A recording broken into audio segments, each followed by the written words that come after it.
जय श्री कृष्णा। राधे राधे। तो फ्रेंड्स, हम बृहस्पतिवार व्रत कथा आरंभ कर रहे हैं। बृहस्पतिवार व्रत कथा। प्राचीन काल में भारत में एक राजा राज करता था। वह बड़ा ही प्रतापी और दानी था। वह नित्य मंदिर में दर्शन करने जाता था तथा ब्राह्मण और गुरु की सेवा किया करता था। उसके द्वार से कोई भी निराश होकर नहीं लौटता था। वह प्रत्येक गुरुवार को व्रत एवं पूजन करता था। वह गरीबों की सहायता किया करता था, परंतु वह सब बातें उसकी रानी को अच्छी नहीं लगती। वह न व्रत करती, न किसी को एक पैसा दान में देती थी तथा राजा से भी ऐसा करने को मना करती थी। एक समय राजा शिकार खेलने वन को गए हुए थे। घर पर रानी और दासी थी। उस समय गुरु बृहस्पति देव साधु का रूप धारण कर राजा के दरवाजे पर भिक्षा मांगने के लिए गए तथा भिक्षा मांगी तो रानी कहने लगी, हे साधु महाराज, मैं इस दान पुण्य से तंग आ गई हूँ। मेरे से तो घर का कार्य ही समाप्त नहीं होता है। इस कार्य के लिए तो मेरे पतिदेव ही बहुत हैं। आप ऐसी कृपा करें कि यह सब धन नष्ट हो जावे तथा मैं आराम से रह सकूं। साधु बोले, हे देवी, तुम तो बड़ी विचित्र हो। संतान और धन से कोई भी दुखी नहीं होता है। इसको तो सभी चाहते हैं। पापी भी पुत्र और धन की इच्छा करता है। अगर आपके पास धन अधिक है तो भूखे मनुष्यों को भोजन करवाओ, प्याऊ लगवाओ, ब्राह्मणों को दान दो, धर्मशाला बनवाओ, कुआं, तालाब, बावड़ी आदि बाग बगीचों का निर्माण करवाओ। निर्धन मनुष्यों की कुंवारी कन्याओं का विवाह करवाओ और अनेकों यज्ञ धर्म करो। इस प्रकार के कर्मों से आपके कुल का और आपका नाम परलोक में सार्थक हो जाएगा एवं स्वर्ग की प्राप्ति होगी। मगर वह रानी इन बातों से खुश न हुई।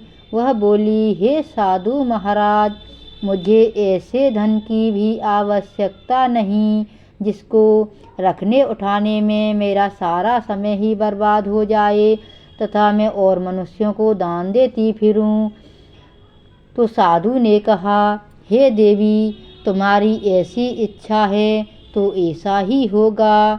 मैं तुम्हें बताता हूँ, वैसा ही करना। बृहस्पतिवार के दिन घर को गोबर से लीपना, अपने केशों को धोना, केशों को धोते समय स्नान करना, राजा से कहना कि वह हजामत बनवाए, भोजन में मांस मदिरा खाना, धोबी के यहाँ कपड़े धुलने के लिए डालना। इस प्रकार 7 बृहस्पतिवार करने से तुम्हारा सारा धन नष्ट हो जाएगा। ऐसा कहकर साधु महाराज वहाँ से अंतर्ध्यान हो गए। रानी ने साधु के कहे अनुसार वैसा ही किया। 3 बृहस्पतिवार ही बीते थे कि उसका सारा समस्त धन नष्ट हो गया और वह भोजन के लिए दोनों तरसने लगे, सांसारिक भोगों से दुखी रहने लगे। तब वह राजा रानी से कहने लगा कि रानी, तुम यहाँ पर रहो, मैं दूसरे देश को जाता हूँ, क्योंकि यहाँ पर मुझे सभी मनुष्य जानते हैं, इसलिए कोई भी कार्य नहीं कर सकता। देश चोरी परदेश भीख बराबर है। ऐसा कहकर राजा परदेश चला गया। वहाँ जंगल को जाता और लकड़ी काट कर लाता तथा शहर में बेचता। इस तरह जीवन व्यतीत करने लगा। इधर राजा के घर रानी और दासी दुखी रहने लगीं। किसी दिन भोजन मिलता तो किसी दिन जल पीकर ही रह जाती। एक समय रानी और दासी को 7 रोज बिना भोजन के व्यतीत हो गए। तो रानी ने अपनी दासी से कहा, हे दासी, यहाँ पास ही के नगर में मेरी बहन रहती है, वह बड़ी ही धनवान है।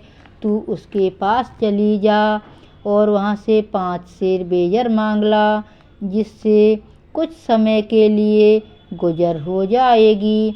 इस प्रकार रानी की आज्ञा मानकर दासी उसकी बहन के पास गई। रानी की बहन उस समय पूजन कर रही थी, क्योंकि उस दिन बृहस्पतिवार था। जब दासी ने रानी की बहन को देखा और उससे बोली, हे रानी, मुझे तुम्हारी बहन ने भेजा है, मेरे लिए 5 सेर बेजर दे दो। इस प्रकार दासी ने अनेक बार कहा, परंतु रानी की बहन ने कुछ भी उत्तर न दिया, क्योंकि वह उस समय बृहस्पतिवार की व्रत की कथा सुन रही थी। इस प्रकार जब दासी को किसी प्रकार का उत्तर नहीं मिला, तो वह बहुत ही दुखी हुई एवं क्रोध भी आया, परंतु वह कुछ बिना कहे लौटकर अपनी रानी के पास आकर बोली, हे रानी, तुम्हारी बहन तो बहुत ही घमंडी है। वह छोटे लोगों से बात भी नहीं करती, इसलिए उसने मेरी बात का कोई उत्तर न दिया। मैं वापस चली आई। रानी बोली, हे दासी, उसमें उसका कोई दोष नहीं है। जब बुरे दिन आते हैं तब कोई सहारा नहीं देता है।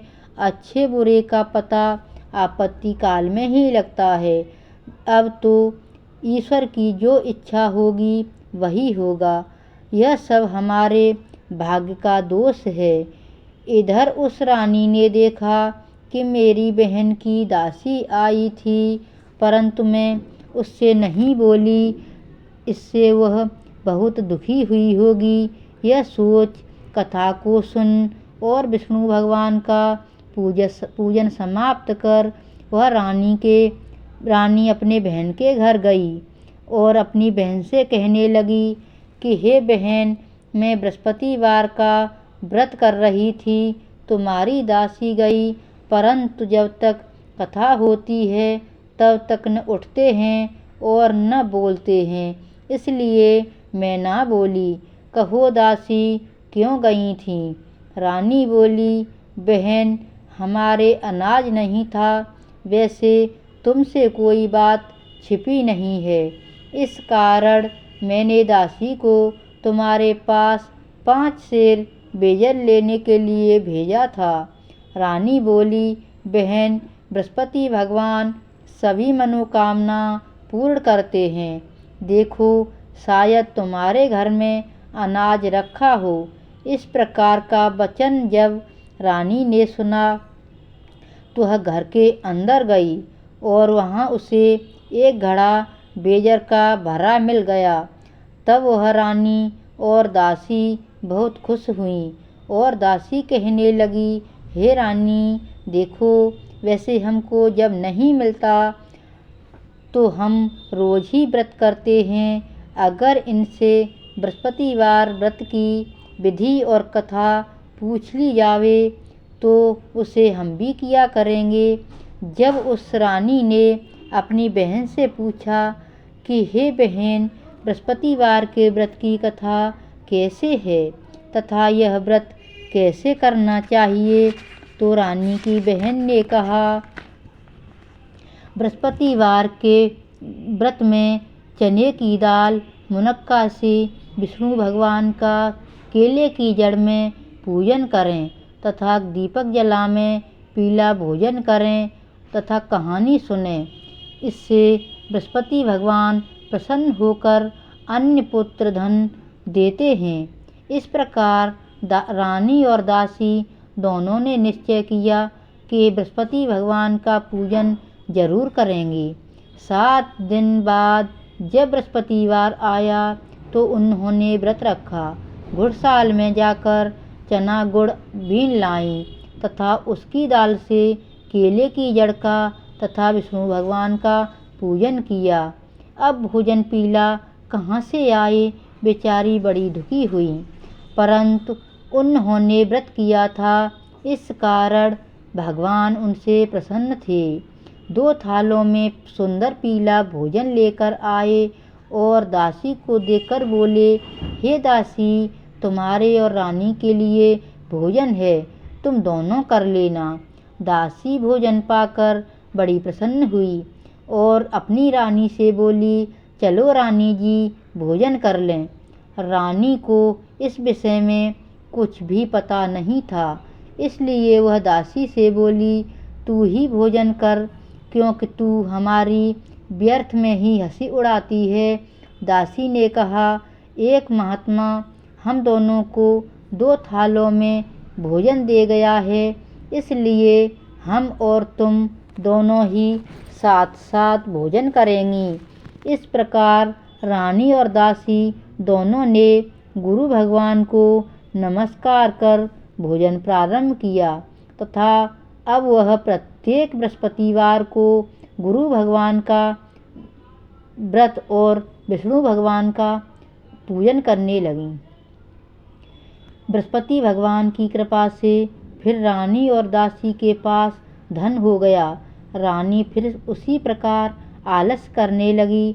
तब दासी बोली, रानी, तुम पहले भी इसी प्रकार आलस्य किया करती थीं, तुम्हें धन रखने उठाने में कष्ट होता था, इस कारण सभी धन नष्ट हो गया। अब गुरु भगवान की कृपा से धन मिला है तो तुम्हें फिर भी आलस्य होता है। बड़ी मुसीबतों के बाद हमने यह धन पाया है, इसलिए हमें दान पुण्य करना चाहिए। आप भूखे मनुष्यों को भोजन कराओ, प्याऊ लगवाओ, ब्राह्मणों को दान दो, कुंवारी कन्याओं का विवाह करवाओ और सब गरीबों को दान दो। कुआं, तालाब, बावड़ी आदि बाग बगीचों का निर्माण करवाओ, मंदिर पाठशाला बनवाकर दान दो। इस कार्य के करने से आपके कुल का और आपका नाम सार्थक होगा एवं स्वर्ग की प्राप्ति होगी। तब रानी ने इसी प्रकार के कर्म करने प्रारंभ किए तो उनका यश फैलने लगा। एक दिन रानी और दासी विचार करने लगीं, न जाने राजा किस हाल में होंगे, उनका कोई भी पता नहीं है। तब गुरु भगवान से उन्होंने प्रार्थना की। भगवान ने रात्रि में राजा को स्वप्न में कहा, हे राजा, उठ, तेरी रानी तुझको याद कर रही है, अपने देश को चले जाओ। राजा प्रातःकाल उठा और विचार कर कहने लगा कि स्त्री जाति खाने और पहनने की संगिनी होती है, परंतु भगवान की आज्ञा मानकर वह अपने नगर के लिए चलने को तैयार हुआ। इससे पूर्व जब राजा परदेश चला गया तो परदेश में दुखी रहने लगा। प्रतिदिन जंगल में से लकड़ी बीन कर लाता और उन्हें शहर में बेचकर अपने दुखी जीवन को बड़ी कठिनता से व्यतीत करता था। एक दिन राजा दुखी होकर अपनी पुरानी बातों को याद करके रोने लगा। तब उस जंगल में से बृहस्पति देव एक साधु का रूप धारण कर आ गए और राजा के पास आकर बोले, हे लकड़हारे, तुम इस सुनसान जंगल में किस चिंता में बैठे हो, मुझको बतलाओ। यह सुन राजा के नेत्रों में जल भर आया और साधु की वंदना कर बोला, हे प्रभु, आप सब कुछ जानने वाले हो। इतना कह साधु को अपनी संपूर्ण कहानी बतला दी।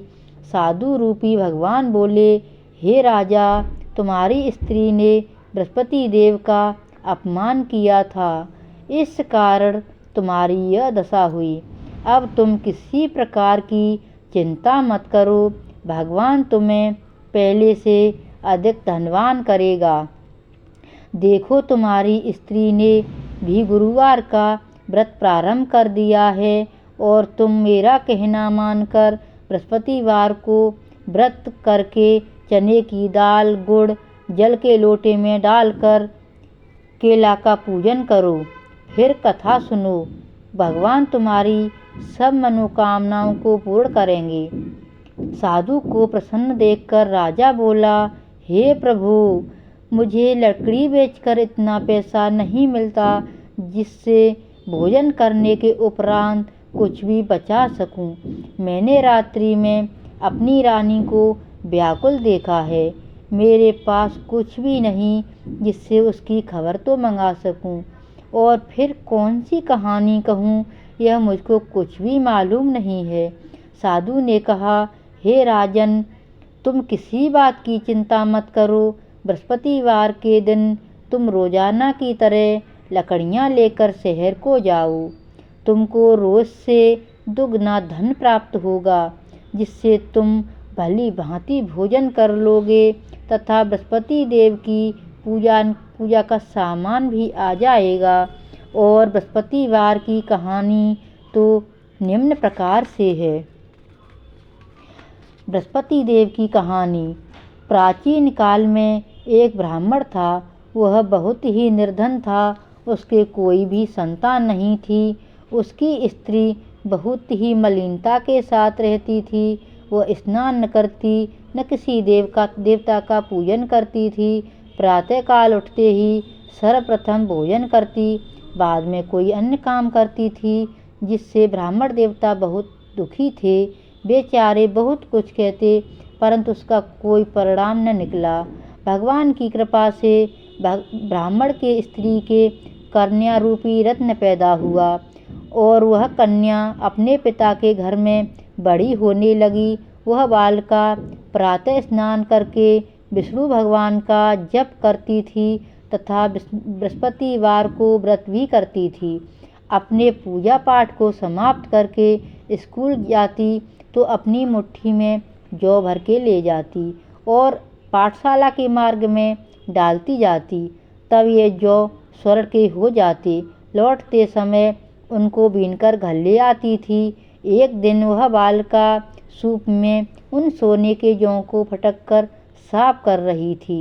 उसके पिता ने उसे देख लिया और कहा, हे बेटी, सोने के जौ को फटकने के लिए सोने का सूप होना चाहिए। दूसरे दिन गुरुवार था।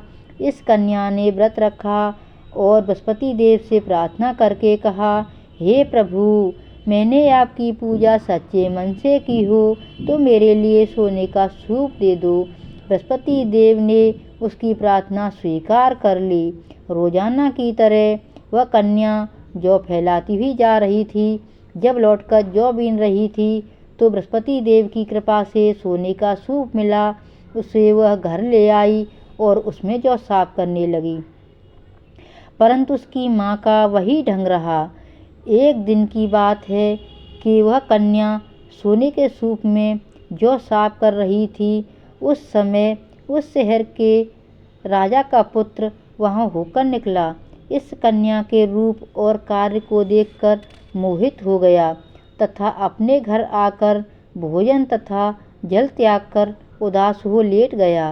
राजा को जब इस बात का पता लगा तो अपने प्रधानमंत्रियों के साथ उसके पास गए और बोले, हे बेटा, तुम्हें किस बात का कष्ट है? किसी ने अपमान किया है अथवा और कोई कारण हो सो कहो, मैं वही कार्य करूँगा जिससे तुम्हें प्रसन्नता हो। अपने पिता की राजकुमार ने बातें सुनी तो वह बोला, मुझे आपकी कृपा से किसी बात का दुख नहीं है। किसी ने मेरा अपमान नहीं किया है, परंतु मैं उस लड़की के साथ विवाह करना चाहता हूँ जो सोने के सूप में जौ साफ कर रही थी। यह सुन राजा आश्चर्य में पड़ गया और बोला, हे बेटा, इस तरह की कन्या का पता तुम ही लगवाओ। मैं उसके साथ तेरा विवाह अवश्य ही करवा दूंगा। राजकुमार ने उस लड़की के घर का पता बतलाया। तब मंत्री उस लड़की के घर गए और ब्राह्मण देवता को सभी हाल बतलाया। ब्राह्मण देवता राजकुमार के साथ अपनी कन्या का विवाह करने के लिए तैयार हो गए तथा विधि विधान के अनुसार ब्राह्मण की कन्या का विवाह राजकुमार के साथ हो गया। कन्या के घर से जाते ही पहले की भांति उस ब्राह्मण देवता के घर में गरीबी का निवास हो गया। अब भोजन के लिए भी अन्न बड़ी मुश्किल से मिलता था। एक दिन दुखी होकर ब्राह्मण देवता अपनी पुत्री के पास गए। बेटी ने पिता को दुखी अवस्था में देखा और अपनी माँ का हाल पूछा। तब ब्राह्मण देवता ने सभी हाल कहा। कन्या ने बहुत सा धन देकर अपने पिता को विदा किया। इस तरह ब्राह्मण का कुछ समय सुखपूर्वक व्यतीत हुआ। कुछ दिन बाद वही हाल हो गया। ब्राह्मण देवता फिर अपनी कन्या के घर गया और सभी हाल कहा तो लड़की कहने लगी, हे पिताजी, आप माताजी को यहाँ लिवा लाओ, मैं उन्हें विधि बतला दूंगी, इससे गरीबी दूर हो जाएगी।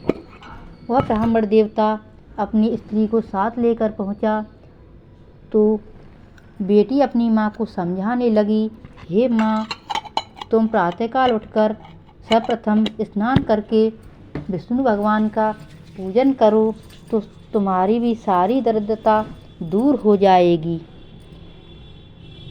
परंतु उसकी माँ पर कोई भी असर नहीं पड़ा। उस स्वयं प्रातःकाल उठकर अपनी पुत्री के बच्चों को झूठन को खा लिया। यह देखकर उसकी पुत्री को भी गुस्सा आ गया और रात को कोठरी से सभी सामान बाहर निकाल दिया और अपनी माँ को उसमें बंद कर दिया। प्रातःकाल उसमें से निकाला, स्नान करा के पाठ करवाया तो उसकी माँ की बुद्धि ठीक हो गई और वह फिर प्रत्येक बृहस्पतिवार को व्रत रखने लगी।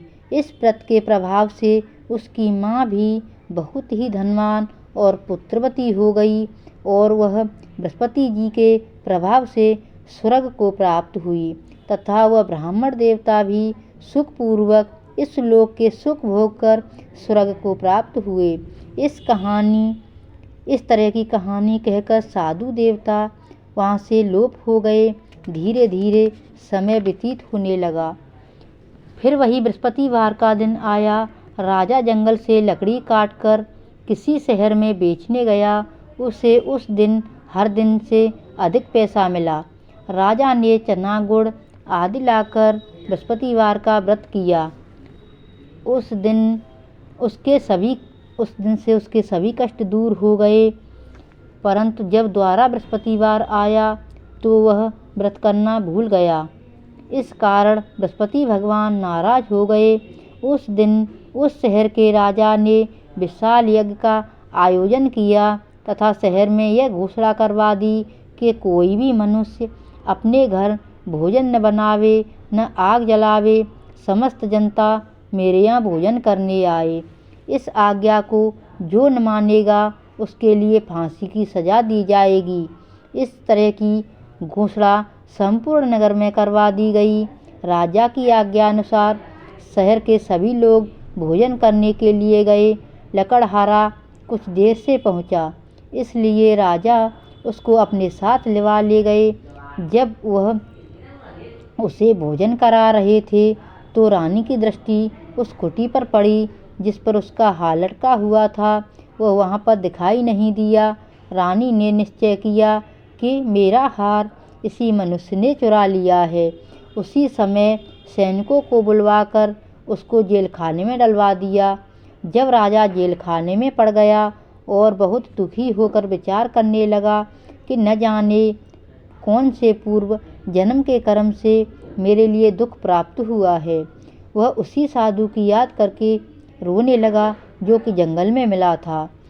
उसी समय तत्काल बृहस्पति देव साधु के रूप में प्रकट हो गए और उसकी दशा को देखकर कहने लगे, अरे मूर्ख, तूने बृहस्पति देवता की कथा नहीं करी, इस कारण तेरे को दुख प्राप्त हुआ है। अब तू चिंता मत कर। बृहस्पतिवार के दिन जेल खाने के दरवाजे पर रुपए पड़े मिलेंगे, उनसे तू बृहस्पति देव की पूजा करना, तेरे सभी कष्ट दूर हो जाएंगे। बृहस्पतिवार के रोज उसे पैसे पड़े मिले। राजा ने कथा कही। उसी रात्रि को बृहस्पति देव ने उस नगर के राजा को स्वप्न में कहा, हे राजा, तुमने जिस आदमी को जेल खाने में बंद कर दिया है वह निर्दोष है, वह राजा है, उसे छोड़ देना। रानी का हार उसी खुटी पर लटका हुआ है। अगर तू ऐसा नहीं करेगा तो मैं तेरे राज्य को नष्ट कर दूंगा।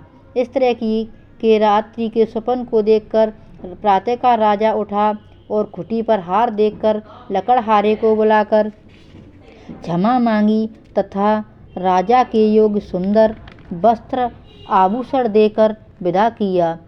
साधु की आज्ञा अनुसार राजा अपने नगर को चल दिया। राजा के नगर के निकट पहुंचा तो उसे बड़ा आश्चर्य हुआ। नगर में पहले से अधिक बाग, तालाब और कुएं तथा बहुत सी धर्मशाला, मंदिर आदि बन गई हैं।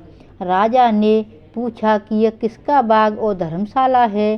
तब नगर के सब लोग कहने लगे, यह सब रानी और दासी के हैं। जब रानी ने यह सब खबर सुनी कि राजा आ रहे हैं तो उसने दासी से कहा कि हे दासी, देख राजा हमको कितनी बुरी हालत में छोड़ गए थे। वह हमारी ऐसी हालत देखकर लौट न जाएं, इसलिए तू दरवाजे पर खड़ी हो जा। रानी की आज्ञा अनुसार दासी दरवाजे पर खड़ी हो गई। जब राजा आए तो उन्हें अपने साथ लिवा लाई। तब राजा ने क्रोध करके अपनी तलवार निकाली और पूछने लगे, यह बताओ कि यह सब धन तुम्हें कैसे प्राप्त हुआ है। तब उन्होंने कहा कि यह सब धन हमें बृहस्पति देव के व्रत के प्रभाव से प्राप्त हुआ है। राजा ने निश्चय किया कि 7 रोज बाद तो सभी बृहस्पति देव का पूजन करते हैं, परंतु मैं रोजाना दिन में 3 बार कहानी कहा करूँगा तथा रोज व्रत किया करूँगा। अब हर समय राजा के दुपट्टे में चने की दाल बंधी रहती तथा वह दिन में 3 बार कहानी कहता। एक रोज राजा ने विचार किया कि चलो भाई अपने बहन के यहाँ हुआ में। इस तरह निश्चय कर राजा घोड़े पर सवार होकर अपनी बहन के घर चल दिया। मार्ग में उसने देखा कि कुछ आदमी एक मुर्दे को लिए जा रहे हैं। उन्हें रोककर राजा कहने लगा, अरे भैया, मेरी बृहस्पतिवार की कहानी सुन लो। वे बोले, हमारा आदमी मर गया है, इसको अपनी कथा की पड़ी है। परंतु कुछ आदमी बोले, अच्छा कहो, हम तुम्हारी कथा भी सुनेंगे। राजा ने दाल निकाली और जब कथा आदि हुई कि मुर्दा हिलने लगा और जब कथा समाप्त हो गई तो राम राम करके वह मनुष्य खड़ा हो गया। आगे के मार्ग में उसे एक किसान खेत में हल चलाता मिला। राजा ने देखा और उससे बोला, अरे भैया, तुम मेरी बृहस्पतिवार की कहानी सुन लो। किसान बोला, जब तक मैं तेरी कथा सुनूंगा तब तक मैं 4 हरैया जोत लूँगा। जा अपनी कथा किसी और को सुनाना। राजा के हटते ही बैल पछाड़ खाकर गिर गए तथा किसान के पेट में बहुत जोर से दर्द होने लगा। उस समय उसकी माँ रोटी लेकर आई। उसने जब यह देखा तो अपने पुत्र से सब हाल पूछा। जब बेटे ने सभी हाल कह दिया तो बुढ़िया दौड़ी दौड़ी उस घुड़सवार के पास गई और उससे बोली, तेरी कथा मैं सुनूंगी, तू अपनी कथा मेरे खेत पर चलकर कहना। राजा ने बुढ़िया की बात मानकर उसके खेत पर जाकर कथा कही, जिसको सुनते ही बैल खड़े हो गए तथा किसान के पेट का दर्द बंद हो गया। राजा अपनी बहन के घर पहुंच गया। बहन ने भाई की खूब मेहमानी की। दूसरे रोज प्रातःकाल राजा जब जगा तो उसने देखा कि सब लोग भोजन कर रहे हैं। राजा ने अपनी बहन से कहा कि ऐसा कोई मनुष्य है जिसने भोजन नहीं किया हो, वह बृहस्पतिवार की कहानी सुन ले। बहन बोली, भैया, ये देश ऐसा ही है, पहले यहाँ लोग भोजन करते हैं, बाद में कोई अन्य काम करते हैं। अगर कोई पड़ोस में हो तो मैं देख आऊँ। वह ऐसा कहकर देखने चली गई, परंतु उसे ऐसा कोई व्यक्ति नहीं मिला जिसने भोजन नहीं किया हो। अतः वह एक कुम्हार के घर पहुंची जिसका लड़का बीमार था। उसे मालूम हुआ कि उनके यहाँ 3 रोज से किसी ने भोजन नहीं किया है। रानी ने अपने भाई की कथा सुनने के लिए कुम्हार से कहा वो तैयार हो गया। राजा ने उसके यहाँ पर जाकर बृहस्पतिवार की कहानी कही, जिसको सुनकर उसका लड़का ठीक हो गया। अब तो राजा की प्रशंसा होने लगी। राजा ने अपनी बहन से कहा एक दिन कि बहन, हम अपने घर को जाएंगे, तुम भी तैयार हो जाओ। राजा की बहन ने अपनी सास से पूछा तो सास बोली, हाँ चली जा, परंतु अपने लड़कों को मत ले जाना, क्योंकि तेरे भाई के कोई औलाद नहीं है। बहन ने अपने भैया से कहा, हे भैया, मैं तो चलूँगी, परंतु कोई बालक नहीं जाएगा। राजा बोला, जब कोई बालक नहीं जाएगा तब तुम ही चलकर क्या करोगी। बड़े दुखी मन से राजा अपने नगर को लौट आया। राजा ने अपनी बहन से कहा, हम निर्वंशी राजा हैं, हमारा मुँह देखने का धर्म नहीं है, और इस उदासी के कारण वह कुछ भोजन आदि नहीं किया और ऐसे ही लेट गया। रानी बोली, हे स्वामी, बृहस्पति देव हमें औलाद अवश्य देंगे। उसी रात को बृहस्पति देव ने राजा को स्वप्न में कहा, हे राजा, उठ, सोच, सभी सोच को त्याग दे, तेरी रानी गर्भ से है, 9वें महीने में उसके गर्भ से एक सुंदर पुत्र पैदा होगा। तब राजा बोला, हे रानी, स्त्री बिना भोजन के रह सकती है, बिना कहे नहीं रह सकती। जब मेरी बहन यहाँ आवे तुम उससे कुछ मत कहना। जब राजा की बहन ने यह शुभ समाचार सुना तो बहुत खुश हुई तथा बधाई लेकर अपने भैया के यहाँ आई। तभी रानी ने कहा, घोड़ा चढ़कर तो नहीं आई, गधा चढ़ी आई। राजा की बहन बोली, भाभी, मैं इस प्रकार न कहती तो तुम्हें औलाद कैसे मिलती। बृहस्पति देव ऐसे ही हैं, जैसी जिसके मन में कामनाएं हैं सभी को पूर्ण करते हैं। जो सद्भावना पूर्वक कथा पढ़ता है एवं सुनता है और दूसरों को सुनाता है, बृहस्पति देव उसकी सभी मनोकामना पूर्ण करते हैं तथा उनकी सदैव रक्षा करते हैं। संसार में जो मनुष्य सद्भावना से गुरु भगवान का पूजन व्रत सच्चे हृदय से करते हैं तो उनकी सभी मनोकामनाएं पूर्ण करते हैं। जैसी सच्ची भावना से रानी और राजा ने उनकी कथा का गुणगान किया तो उनकी सभी इच्छाएं बृहस्पति देव जी ने पूर्ण की। इसलिए सबको कथा सुनने के बाद प्रसाद लेकर जाना चाहिए। हृदय से उनका मनन करते हुए जयकारा बोलना चाहिए। बोलो बृहस्पति देव की जय, बोलो विष्णु भगवान की जय, जय हो लक्ष्मी मैया की जय। इसके बाद में आरती भी आप कर सकते हैं और ओम जय जगदीश हरे या बृहस्पति देवता की आरती। तो मैं बृहस्पति देवता की आरती आपको सुनाती हूँ। ओम जय बृहस्पति देवा, स्वामी जय बृहस्पति देवा, छिन्न छिन्न भोग लगाऊं कदली फल मेवा। ओम जय बृहस्पति देवा, तुम पूर्ण परमात्मा, तुम्हें अंतर्यामी, स्वामी तुम्हें अंतर्यामी, जगति पिता जगदीश्वर तुम सबके स्वामी। ओम जय बृहस्पति देवा, चरणा निज निर्मल सब पातक हरता, स्वामी सब पातक हरता, सकल मनोरथ दायक कृपा करो भरता। ओम जय बृहस्पति देवा, तन मन धन अर्पण कर, जो जन शरण पड़े, स्वामी जो जन शरण पड़े, प्रभु प्रकट तब होकर आकर द्वार खड़े। ओम जय बृहस्पति देवा, दीन दयाल दया निधि भक्तन हितकारी, स्वामी भक्तन हितकारी, पाप दोष सब हरता सब बंधन हारी। ओम जय बृहस्पति देवा, सकल मनोरथ दायक सब संशय तारो, स्वामी सब संशय तारो, विषय विकार मिटाओ संतन सुखकारी। ओम जय बृहस्पति देवा,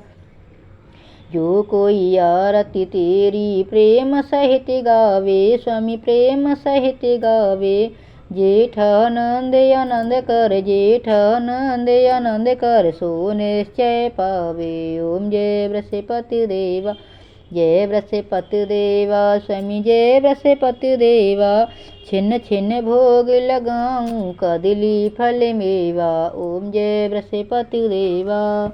बोलो विष्णु भगवान की जय, बोलो बृहस्पति देव की जय। इसके बाद में आपको जो भी इच्छा हो बृहस्पति देव से प्रार्थना करनी चाहिए। बृहस्पति देव जी आपकी मनोकामनाएं जरूर पूर्ण करेंगे। बोलो विष्णु भगवान की जय, बृहस्पति देव की जय।